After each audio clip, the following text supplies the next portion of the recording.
Konnichiwa, my friends. Another video here for you today, and it's this beautiful Honda Accord 2012. This brand is quite close to my heart, and back in 2014 when my daughter was born, I took my little baby in exactly Honda Accord, which was in 2004 model, and I had this car for over 6 years, and it did never let me down actually. So what a car it was. And yes, I changed many different cars now since, but this car is always on my mind as one of the most reliable car I ever had. So today I'm going to show you a little bit about this car, show you interior, exterior, tell you a bit more about the reliability. Obviously you hear many times how reliable this car can be, and what exactly you have to be aware of when you're buying this car.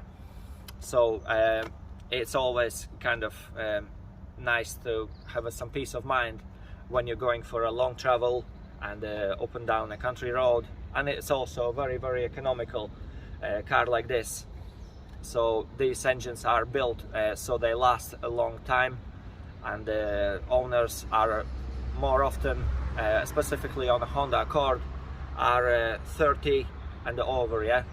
Young people don't really buy a car like this because they are more attracted to something like BMWs and Audis, but it's always worth to consider a car like this, especially when it's not expensive.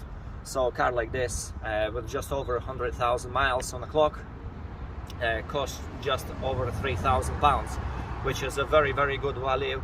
So I'm going to show you more about interior of this car, and show you more about it.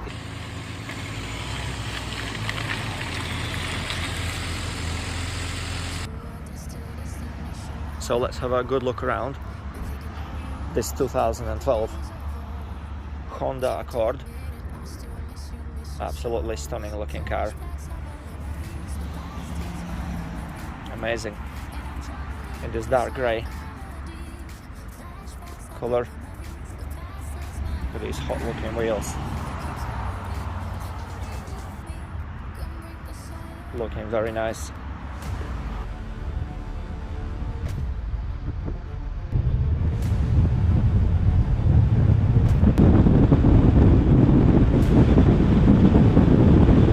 On a Honda Accord like this, for example, this one is 2.2 liter DTEC. The previous one was also on 2.2 on the diesel versions, ICTDI. Yeah, this is the version that I had before. So, and specifically this one is GT. Yeah. There is also executive models, and also just the ES model, which is the lowest one. So this one is a strong middle, which comes with a large satellite navigation. I believe it's an 8-inch screen. It has a rear view camera as well, and I think it's looking quite hot on these 17-inch alloy wheels. So let's go, I'll show you a car a little bit more from inside, so you can see exactly what you're having. Look at this beautiful chrome on your door handles, opens very nice and light. You have a chrome all around, yeah, all at the back, and front doors. Opens nice and wide, and the seating position here is just perfect. Yeah, so plenty of adjustment here. You can bring it back and forwards. It's specifically for GT, where you have your manual adjustments. You still have plenty of controls here on the steering wheel, and yes, as I said before, a large satellite navigation screen on the manual gearbox, and your parking brake, it's all manual. So yeah, I do like this car a lot. So let's see how much room is there at the back. So I'll try to see behind myself here. Yeah. So it's not the biggest on interior. You have plenty of headroom here, and the knee room is fantastic. It's not massive, yeah, but is plenty of space. And again, specifically for a GT, you have half leather seats for weather like this. your ass will never get sweaty when you're riding in a car. If you don't have your air conditioning on, you'll still be fine. You also have a large center armrest with a very comfortable. You can rest your arm here and make miles in this car and never get really tired. Yeah, I do like it. You have one cup holder which is smaller and the other one is very big, so you can choose, and it's quite wide as well, so your passenger have enough room to rest his arm as well here. So let's show you the rest of the car here.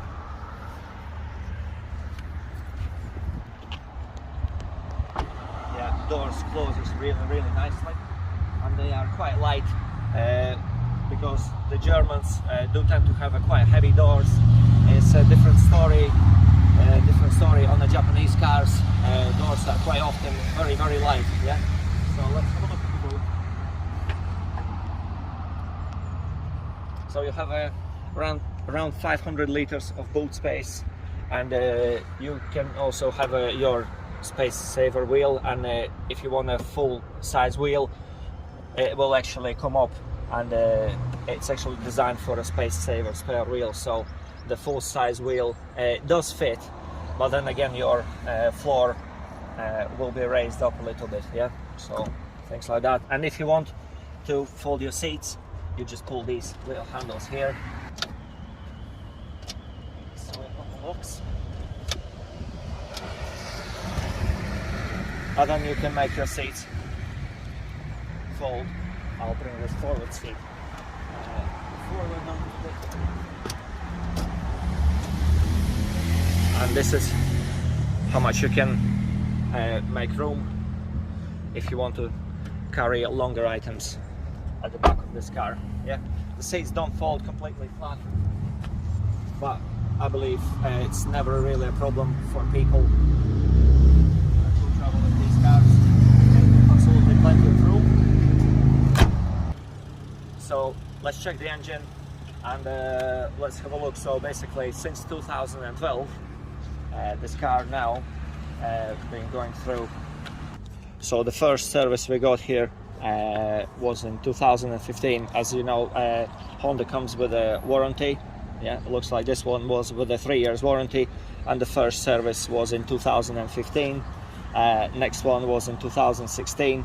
Yeah, so personally I do it, and I remember when I had this Honda Accord, sorry, not this one, but when I had a Honda Accord, I done servicing and oil and filter changes every 9 to 10,000 miles, and I can see here, yeah, this was quite close to that as well. Yeah, so 10, 12,000, yeah, again 12, and this is how you really have to maintain your car.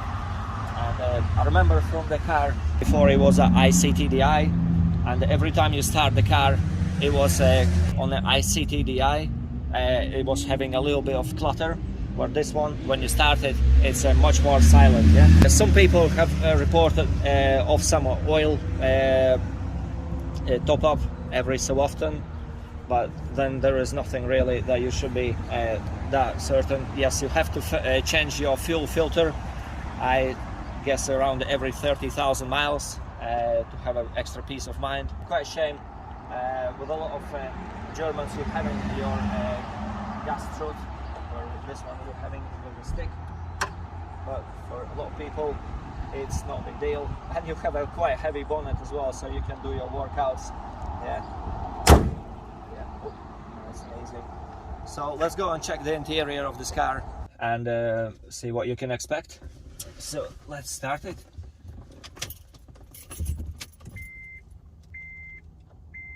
So give this very Honda specific.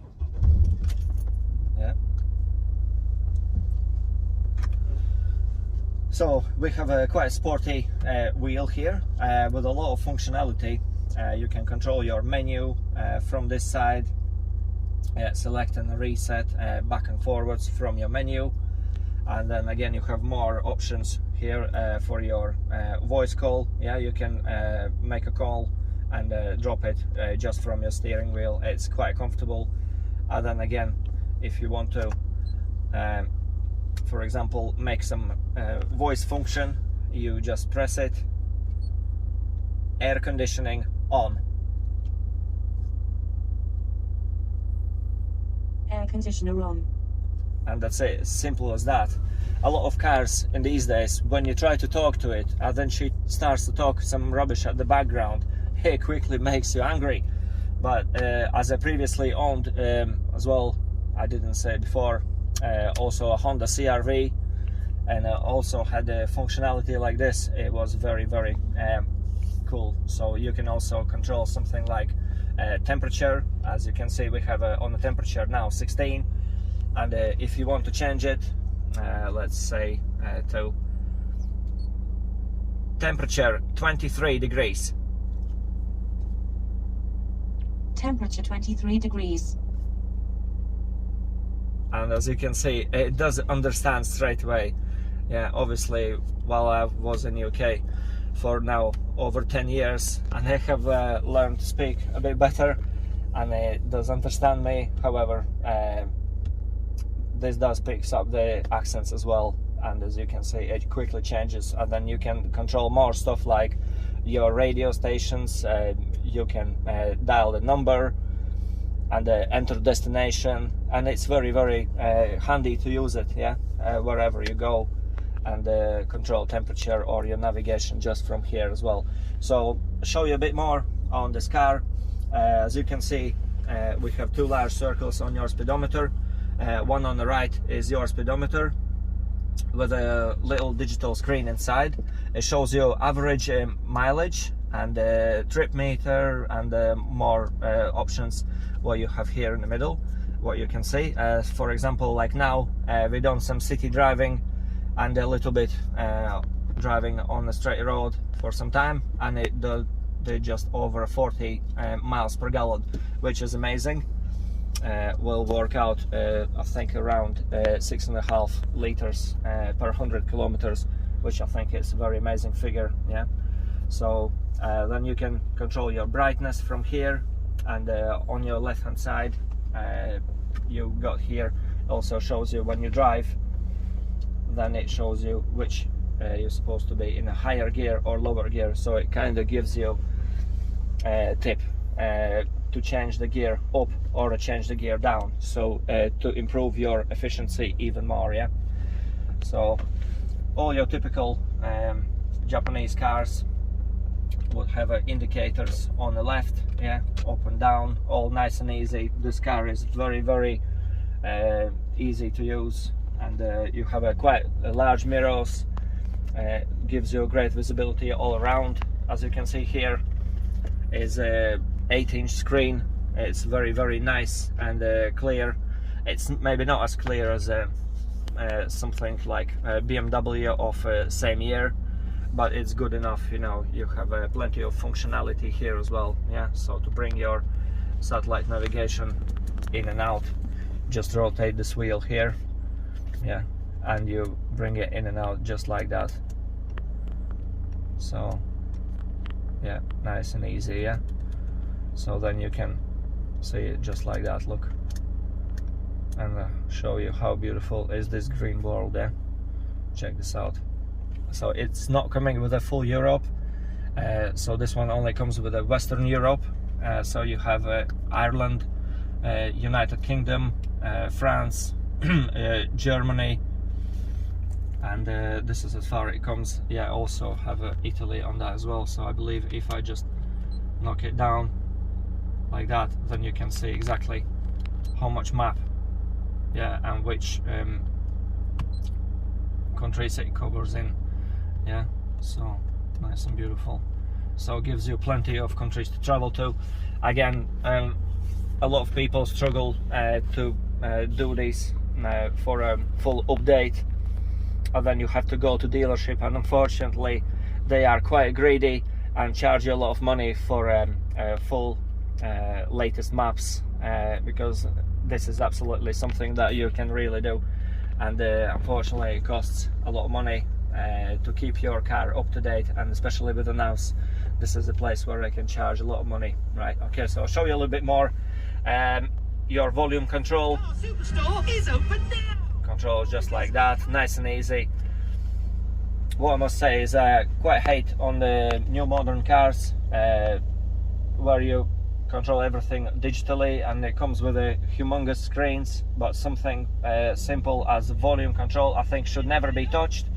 Yeah, and it should always be a manual like that, because a touch screen, as you know, sometimes tend to lag, and then you can basically have to search and go into your menu just to basically change your volume. Yeah, how annoying is this, where everything here is nice and easy to handle. Yeah, so your radio presets, I believe this one also have a 6 CD changer, so you have your FM radio, FM, AM, TA, I'm not sure what people use this for. You can also put your bass and change your music. Yeah, so you bring your bass up and down just like that. You don't have to go in deep into the menu and search for it. It's literally straight away here. Yeah, balance, bam, center, yeah, subwoofer. Yeah, oh, it's amazing. So you can just change the level from here. Yeah, I'll leave it in the same position as it was before.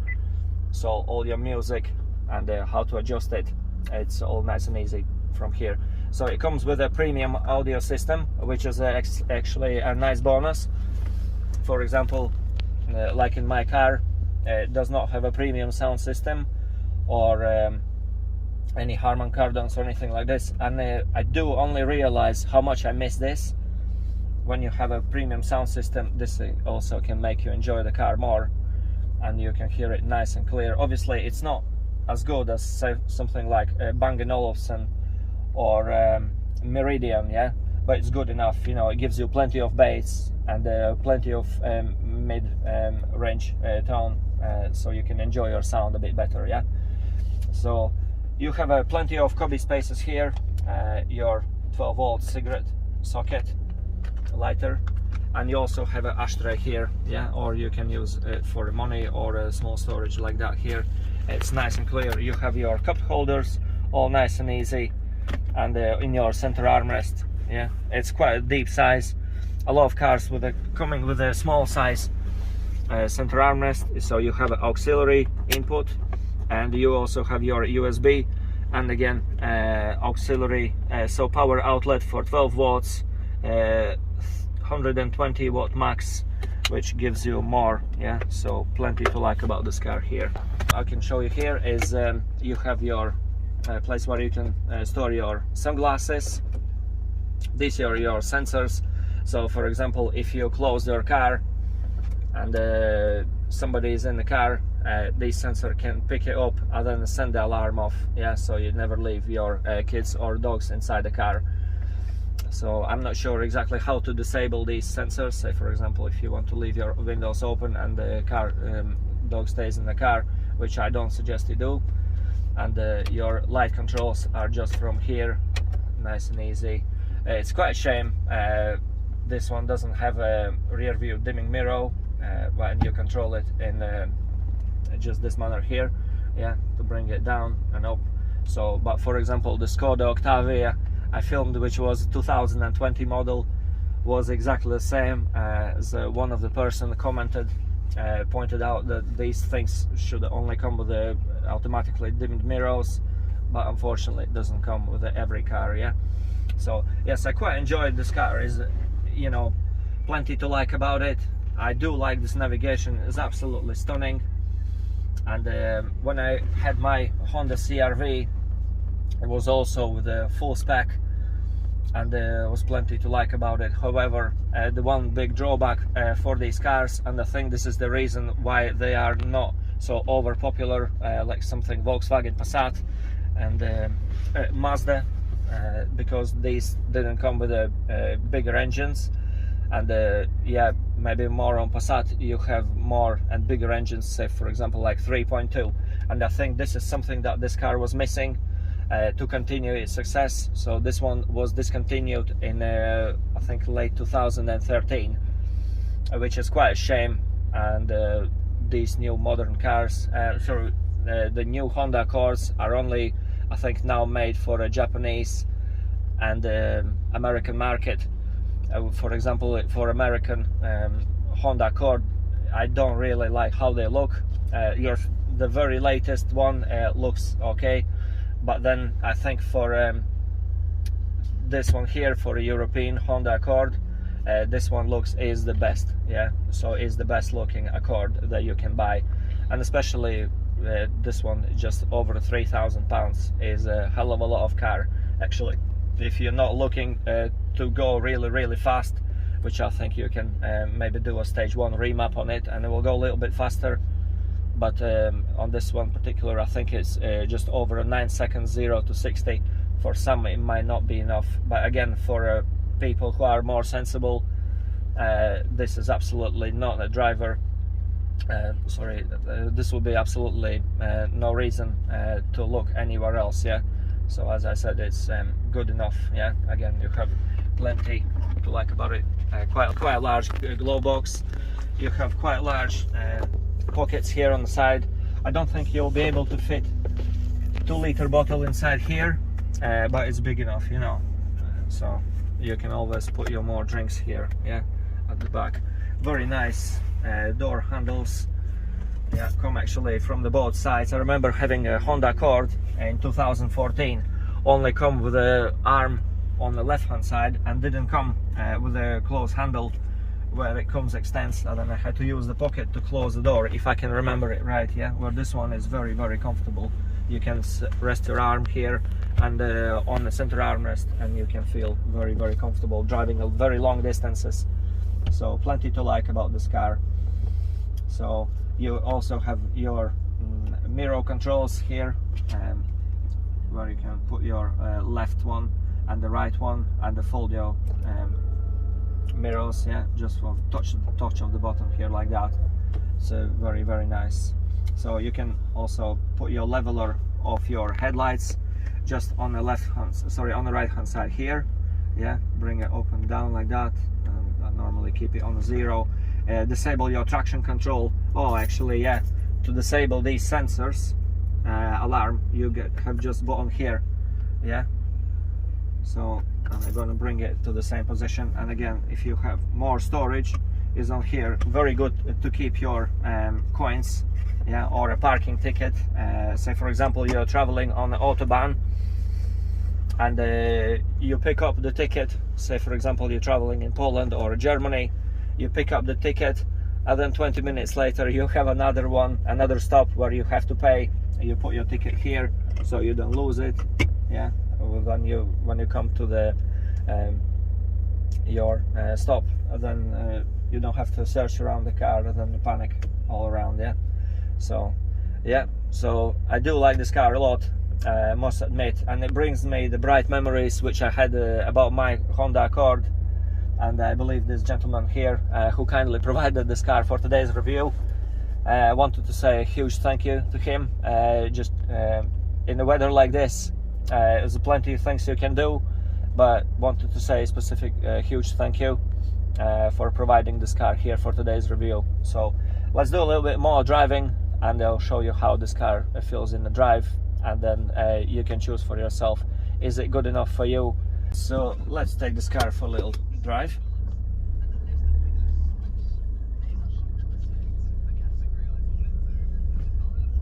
So it's a 6-gear manual. Steering wheel is quite heavy, it reminds me more BMW. It's not too heavy, but it's definitely heavier than my Mercedes.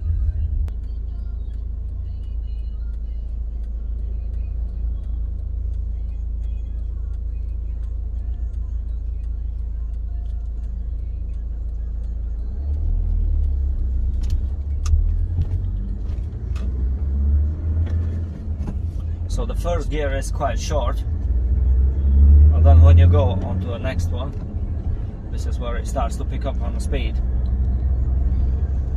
Yeah, as you can see, arrow is already pointing up, so it means that we can change the gear. So it's quite useful when this car has an option like this. So it gives you more control when it comes to reliability. You don't over rev your engine. You always keep it in the smooth revs. And what's quite a shame is that on automatic gearboxes, I think they only come in 5-speed, and you basically sacrifice a little bit of performance, because I think these cars are a little bit more heavy than the manual gearbox ones. So, but I think I personally prefer Accord in manual gearbox, because then you have a little bit more on performance. So I think the automatic Honda Accords are having 0 to 16 something like 10.2 seconds or something like this, versus this manual just over 9 seconds. Yeah, so it gives you a little bit of punch when you're driving around the town. It's quite easy.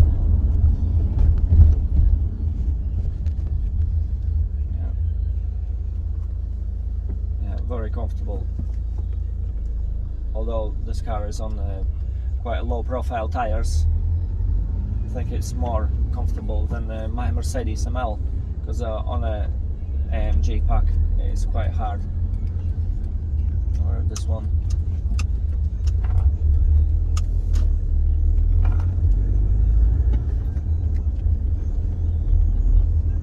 So definitely I like it more than something like Opel Insignia or a Ford Mondeo. If I was to choose between those three, I would definitely go for Honda Accord. Not so sure about the Passat. I think this would be a bit more difficult choice if I was to choose between this and the Volkswagen Passat. But if I was to choose again between Insignia or a Ford Mondeo, or maybe something like Skoda Octavia, this would be definitely my choice. Yeah, because then I'll know exactly that this car is less likely to go wrong.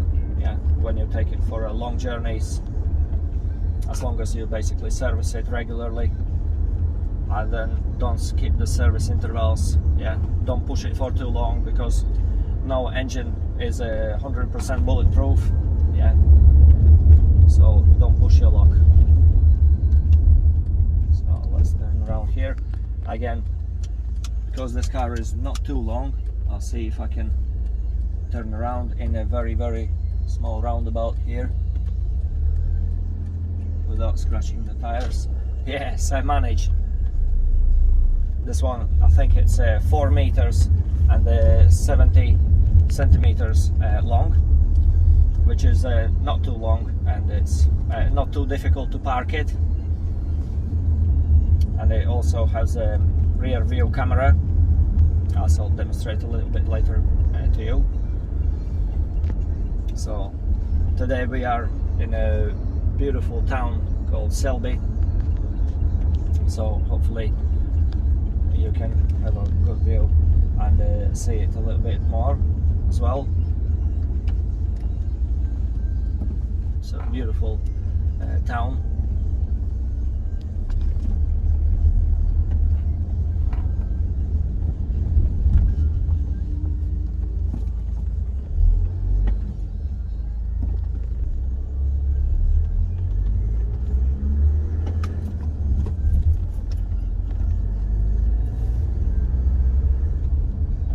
For a diesel car, I can literally hear only radio.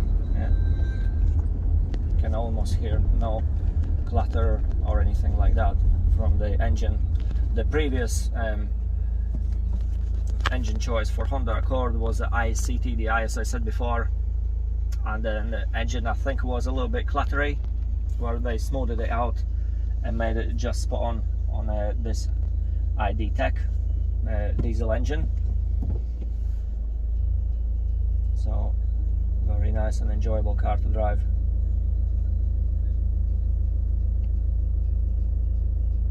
The gear shifts are very smooth.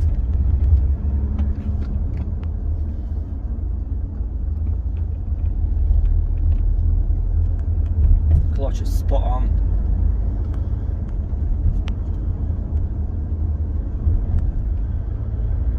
think when these cars start to disappear from the roads is when you're going to miss them the most. There are not too many Honda Accords out and about, which I think makes this car more special, because you see more Mazda 6, for example, on the road than a Honda Accord. However, I think for the same kind of year model, Mazda 6 was also making a good car, and the Mazda 6 is still very popular. However, I think I give an upper age to Honda Accord over Mazda 6, and I also had a Mazda 6 2008, and unfortunately these cars I think don't come as a standard with such a big satellite navigation screen, for example, which is quite a drawback. Then you have to install your aftermarket ones, Android units, yeah, which could be extra cost for you. Where if you choose this one, for example, ESGT, comes with a satellite navigation like this, which is very, very nice and handy, and also looks very good.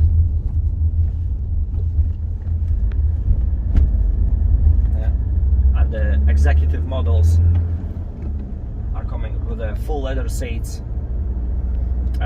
Seats are also electric, and then you have then all-around parking sensors, yeah, and then you also have a sunroof and some other functions, so it's plenty to like. I do enjoy this car a lot. The other car from Hondas I tested before was a Honda Civic. I've driven them.